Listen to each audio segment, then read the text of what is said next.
এক বছর আগেই কি পারমাণবিক অস্ত্র তৈরির সকল প্রস্তুতি সেরেছিল ইরান? তাহলে কি এখনো দেশটির কাছে সেই সক্ষমতা রয়ে গেছে পারমাণবিক কার্যক্রম চালিয়ে যেতে ইরানিদের অধিকারকে কেউ কেড়ে নিতে পারবে না বলে জানিয়েছেন দেশটির প্রেসিডেন্ট মাসুদ পেজেশকিয়ান। তার এমন মন্তব্যের পরই ইসরায়েলের প্রধানমন্ত্রী বেনিয়ামিন নেতানিয়াহু জানালেন সবচেয়ে চাঞ্চল্যকর তথ্য।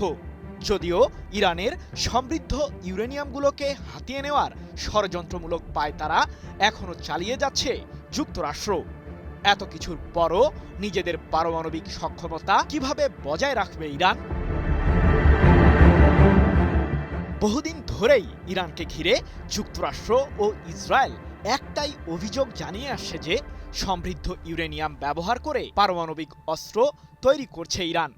আর জাতিসংঘের পরমাণু পর্যবেক্ষক সংস্থা IAEA ইহুদিবাদীদের সাথে তাল মিলিয়ে বলছে ইরানের কাছে আছে 60%-এরও বেশি মাত্রার সমৃদ্ধ ইউরেনিয়াম। দেশটি চাইলে সেগুলোকে 90%-এ উন্নীত করে একাধিক পারমাণবিক বোমা বানাতে পারবে। শুধু অভিযোগ জানিয়েই সীমাবদ্ধ থাকেনি ইহুদিবাদীরা।